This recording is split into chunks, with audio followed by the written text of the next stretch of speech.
Hello, everyone, and I think we are live. Awesome. I'm getting the thumbs up from my team. Thank you so much for joining today amidst the busy summer season. Welcome back to the Highlight webinar series, where we are focused on bringing to life tactical ways to build better products for people and the planet. I'm Carly Shira, your host for today, and this is Countering the Macro, Taking Back Innovation. So in terms of format, we would love for this to be as interactive and dynamic as possible. Please feel free to either drop questions in the Q&A section or in the chat, questions, thoughts, reactions throughout so you don't lose them. And we'll be sure to allocate time at the end to cover as many as possible. All right. We've got some meaty topics for today, for sure, but our hope coming out of this conversation is that you have a stronger sense of clarity and confidence around the pressures that brands are facing, how this translates to consumer pressures, and most importantly, tactical ways to take back your innovation power amidst the rising macroeconomic pressures that we're facing. So I'm going to sound like the TLDR of your Apple News for a moment here. We're not just navigating a tough macro moment. We all know this. We're feeling it. We're navigating new layers of disruption, which can be totally scary. But what we've found is that in this complexity, there's this surprising sort of sneaky opportunity to take back innovation on our own terms. Because let's be real, it's freaking noisy out there right now. The macroeconomic headwinds are strong. Inflation, supply chain, policy shifts, pressure on price, pressure on purpose, not to mention ever-evolving global dynamics. I know many of us are trying to innovate, maybe even just operate with fewer resources and a whole lot more scrutiny. And at the same time, consumers are navigating their own version of this. Tighter wallets, less trust, higher expectations, we're feeling it. And so we at Highlight, amidst the swirl, amidst this noise, asked ourselves and our brand partners, well, what does it look like right now to take back control where we can, to not just react to the chaos, but to respond with clarity and intention? So we can feel a little less like this and a little more like this. And that's what today's framework is structured around. So to build today's framework, we used a series of different avenues. We interviewed insights leaders, we pulled together syndicated resources, we dove into psychological frameworks, and closest to our hearts, we looked at what's working in real partnerships with real products right now. Last, far from least, we pulled in the consumer voice. Now, we do want to give a couple important disclaimers here. We're not claiming to be professional economists nor psychologists. So we want to approach today strictly through the lens of what we're seeing from an insights perspective. And secondly, this webinar is devoid of political commentary. We're strictly focused on innovating great products for people and the planet. So with that, plan of action. After spending some time on brand pressures and consumer pressures, we're going to spend the bulk of our time in this framework. And it's really focused on two key components. The first is driving high impact innovation. And the second is protecting the core, all grounded in real world examples. Before we dive in, I'm going to pause real quick. We know that right now the future can totally feel uncertain, but how we respond to it doesn't need to. And hopefully this webinar is just one tool in your back pocket to help you feel more empowered as we go into this next phase. All right, let's do this. We're going to kick off with brand pressures. Right now, we are in a bit of a macroeconomic stew. Holy smokes, we've got inflation, supply chain volatility, tariff uncertainty, evolving trade policies, you name it, brands are feeling it. Over the course of the past decade, I honestly feel like I can't attend a conference, a webinar, a podcast series without hearing that the world is changing faster than ever, which is true, or at least has felt that way in sort of this compounding fashion for a long time now. But what's different in this moment is the weight and the complexity of that change. It's not just about the pace anymore. It's about layers, compounding chaotic layers. So we're going to focus on a few of the most pressing ones. The first being supply chain disruption and rising costs. So between global instability, climate events, tariff fluctuations, the logistics ecosystem, say that 5 times fast, is fragile. One report found that the average supply chain disruption cost companies 1.5 million per day, and that doesn't even account for the strategic whiplash of having to redesign SKU portfolios just to stay ahead of cost volatility. So we've got supply chain and tariffs to navigate. Now we layer on pricing pressure and value perception gaps. So consumers are watching their wallets closely. Private label brands grew 4 times faster than national brands last year. They make up over 22% of the market. And even with their own price hikes, they're still about 20 to 30% cheaper than branded products. And it's forcing brands to rethink how they deliver and communicate value. It's beyond just price. Is it performance? Is it purpose? Is it community? And third, we've got shifts in consumer behavior and expectations. Let's be honest, consumers aren't just savvier now, they're straight skeptical. They want proof, not promises. 81% say they need to trust a brand before they buy from it. Trial looks different, loyalty looks different, and especially post-pandemic, those sensory trade-offs and compromised product experiences are just no longer tolerated. So as we look at these 3 external brand pressures, we're thinking about them as these external demands. As we shift to internal demands, we've got the pressure to innovate faster and better with fewer dollars. Now, this was an interesting stat to find, to dig up, because we're all feeling it, but it was the first time for me it hit home that 40%, that's the amount that the average innovation life cycle in the CPG and R&D spaces has shrunk in the past decade. So we have to make decisions faster. We have to move faster. And in this sprint to make decisions, we're often in insight overload. There's more data than ever, and somehow it feels really hard to find clarity. There's a massive opportunity to connect the dots in a way that actually moves product decisions forward. Okay, that was a lot. We just talked through a bit of stat soup, but what does it mean?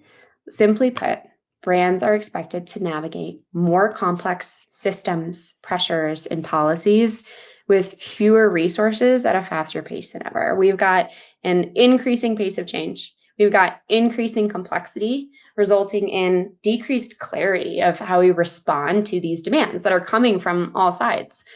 In other words, our jobs in the insights world are hard right now. And we've got, that's just one side of it. When we flip the lens, if brands are feeling the pressure, consumers are living it. And not just in spreadsheets and boardrooms, but in grocery aisles, in the late night online scrolls that all of us wish we didn't do, in subtle recalibrations that we all make day to day. PSA, I know in research, it's very dangerous to play the N of 1 game, but I'm going to lean in here. I don't know how many of you shop at Safeway. It's like akin to a Kroger. But the Safeway app is now my new favorite game over the course of the past year. If I don't walk away from the grocery store with at least like 19%, yes, totally arbitrary cost savings on my receipt, I've failed my shopping mission. And I know I'm not alone, because what we're seeing is that consumers are navigating overlapping pressures that mirror brand challenges, but with far less insulation. So we've got inflation. Concern is high. 81% of consumers listing inflation as their top concern. We've got choice paralysis and option overload, with a casual 75% just abandoning the shopping cart when they feel overwhelmed by choice. And lastly, people are burnt out. And while this doesn't have a stat behind it, we see it in our Instagram reels. We see it in the slew of articles, in the constant onslaught of information that we're all taking in. Simply put, people are strained, people are overloaded, and people are tired. So we wanted to hear directly from consumers about what this meant to them. And to keep the data as close to real time as possible, we completed this study actually this past week in July of 2025. Across N of 1,000 highlighters. That's what Highlight calls its proprietary community of respondents. And what we found is that 62% of respondents shared that money feels either somewhat or much tighter than a year ago. And with that, folks are taking actions right now to better manage spending. 67% are eating more at home. 55% are buying fewer non-essential products. 57% are shopping sales more accurately. But some things people just aren't willing to budge on. And I loved seeing the data emerge about what those things were, because it very much so resonated. And it really comes down to high quality food, personal care routines, and their emotional support coffee as a staple of everyday indulgence. And there is a ton more in this study that we'd love to dig into. We don't have enough time today, but please feel free to connect with me on LinkedIn here. You'll see a little scroll and it'll bring you to my LinkedIn. I will send you the full results directly so you can see how some of the numbers and verbatims shake out. It is really interesting to see some of the differences between males and females, particularly within that what are you not willing to budge on world at the moment. Okay. So we know people are feeling financially strained. People are feeling overloaded and people are feeling tired. It's showing up in the choices that they're making every day. But what does it mean for the brands who are working so hard to connect with them? Well, we've got increased choice, higher expectations with less discretionary budget and less certainty, resulting in a more demanding, less predictable consumer. Which brings us back to feeling like this woman who is obviously so stressed about whatever she's looking at, as you can see through the fact that one, she's so stressed, and two, the quote that says, obviously I'm so stressed about what I'm looking at, but that's the end of our doom and gloom. It's critical that we spend this time up front understanding sort of this holistic landscape of consumer and brand pressures, because it allows us to be more informed about what to do next. We're moving from this to this obviously cool, confident, collected insights professional / brand innovator who feels like she has it all together and totally under control and has a perfectly pressed suit jacket, which absolutely never happens when it sees the light of day. Enter your toolkit. She's got that, obviously, in her jacket pocket, probably. This toolkit is built on maximizing resources in order to confidently respond to how rapidly evolving consumer preferences and the cultural context of our macroeconomic conditions. So we've got sort of 3 pieces of advice here that we're going to walk through. First, adopt an iterative foundational mindset. Second, drive high impact innovation by bridging disciplines. And third, protecting the core through proactive as opposed to reactive renovation research. Part 1, adopting that iterative foundational mindset, deeply understanding how consumer perceptions, expectations, behaviors are evolving. The main idea here is that rebuilding does not have to mean starting from scratch. We oftentimes treat foundational research like this one-time event, but in a world where consumers are evolving in real time, foundational work has to evolve with them. It's not a relic, it's a rhythm. I do want to say, as a side note, I think that we as an industry are getting better at this. We're more akin to adopting this iterative mindset by continuously checking in on how consumer expectations are shifting, not just when something's broken, but proactively with intention. And we were working with a leading food and beverage company. They were focused on breaking into this adjacent space of high protein, plant-based protein snacks. There was a ton of foundational data and historical preference trends, all the good stuff there. But if they would have had this mindset of restarting all of it, that would have been a massive endeavor. That's incredibly intimidating. So, of course, in the midst of their sprint to break into this adjacent space, they're running on a shortened innovation timeline. Of course, got the dreaded call from leadership, hey, your budget's been cut by 50%. I think a lot of us, sorry if that's triggering, I think a lot of us are experiencing that right now. Rather than skip research altogether, what they did was they looked at how they could leverage this iterative mindset, and in this case, thought about it as within study iteration. So what they did is that within the same study, they leveraged this pre-trial sort of quantitative exploratory study, think like ANU style, to develop category understanding. And then they sent 4 of the leading existing plant-based protein snacks in home. What that allowed them to do was confidently identify where their competitors were over and under delivering against consumer expectations. So they walked away with deep foundational understanding as well as product specific feedback. And that's just one example of what this behavior, this mindset, this paradigm can look like. But the main takeaway here is that rebuilding is not restarting. Part two, driving high impact innovation by bridging disciplines. So, adopting this agile product intelligence approach that bridges this gap that we oftentimes see between consumer sensory and insights schools of thoughts. So, the second shift in mindset here is about how we innovate, not just what we launch. So, too often, what we see, and I think that there are massive efforts to solve this, but what we see is that product teams often operate in silos. Sensory owns one lane, insights another, R&D another. But the consumer doesn't experience our product in parts, they experience it as a whole. And what's tricky about that is the most powerful innovations come when the teams are aligned on that truth of holistic product experience. We're partnering with a leading food manufacturer who's working to develop against a very real need right now, the unique needs of the GLP-1 consumer. And in early research, what they found is that the product couldn't live up to the sensory standards that people had when it was tested in isolation. It consistently underdelivered against consumer expectations. However, when paired with communication around the unique problem it was trying to solve, how this particular product was differentiated in the core benefits, the team found that they could clearly identify trade-offs that consumers were willing to make. So by combining this insights world, the concept resonance, those benefits, the problem, with consumer sensory, think things like penalty analysis, deep sensory feedback to identify key areas of optimization, they found that consumers were willing to make really clear sacrifices on certain elements of sensory when grounded in the holistic concept. The revolutionary part here is not combining data. We do that day in and day out.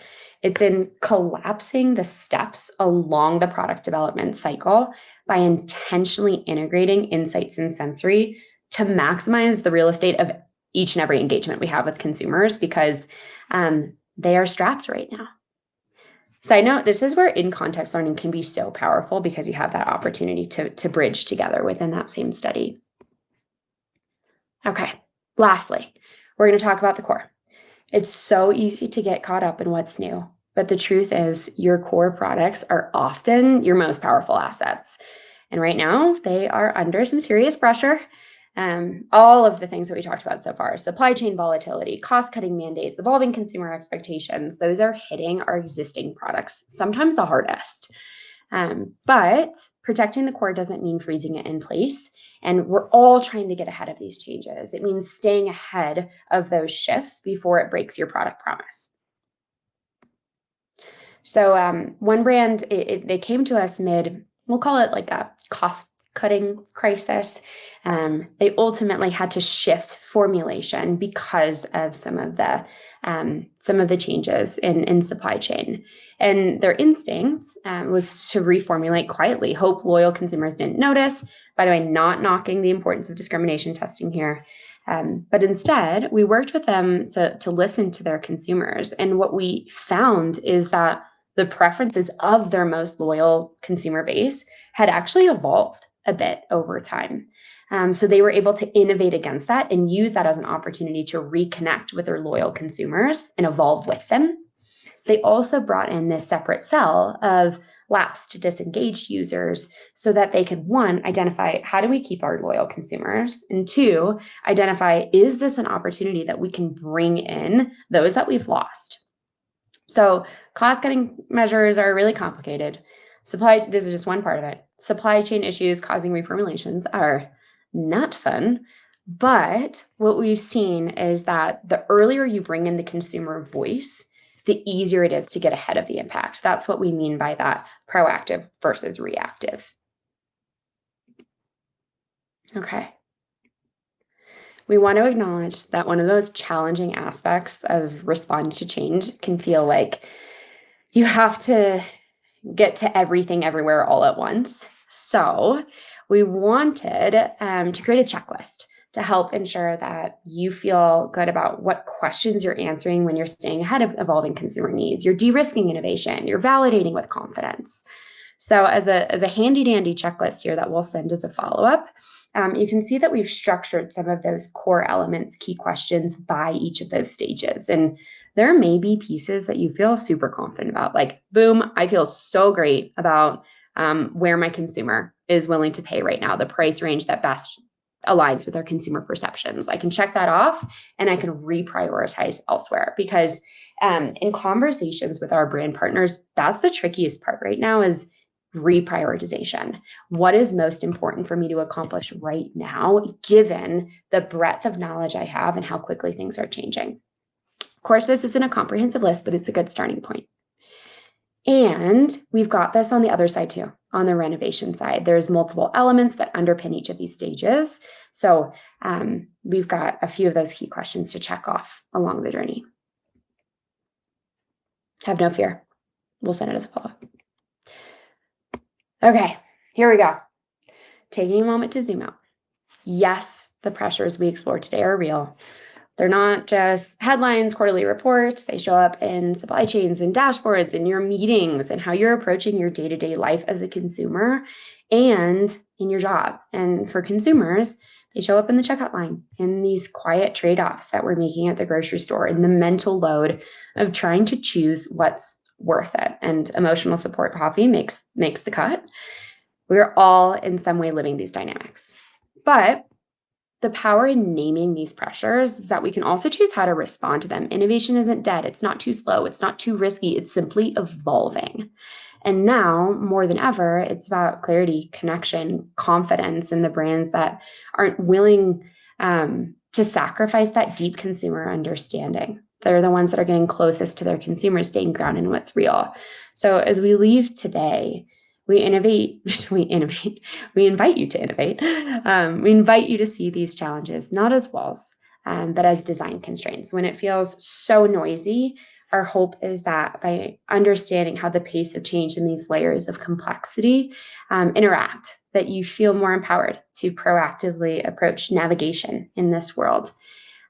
You've got the toolkit, you have context, you have a community, us and likely everyone on this call to keep building with. So with that, there's a huge thank you for joining. We packed a ton in today. We're going to move to the QA portion of our time. I'm going to stop sharing my screen and I'm going to head over. We've got a few minutes. Here we go. Let's see. We've got, is there a framework that you would recommend that we can bring to our decision makers? Oh, I love this. Decision makers. Let's see. I'm trying to. The question went away. That was so funky. Let's see. I'm trying to go back to the decision. Okay. Is there a framework that you would recommend that we bring to our decision makers so that innovation doesn't come as a nice to have, but rather than a must have? Yeah, I would love, please feel free to reach out to me directly because there's stats that we didn't cover today that talks about, that essentially underpins this concept of innovate or die. That sounds horrible. That sounds like very stark. But what we're seeing is that right now, innovation is one of the main avenues to drive consumer connection. And whether that's through renovation of existing products or innovation of new products, there's some really interesting data that could support internal stakeholder conversations. So more to come there. I think sometimes it's best to come with receipts, and we have some data to support that.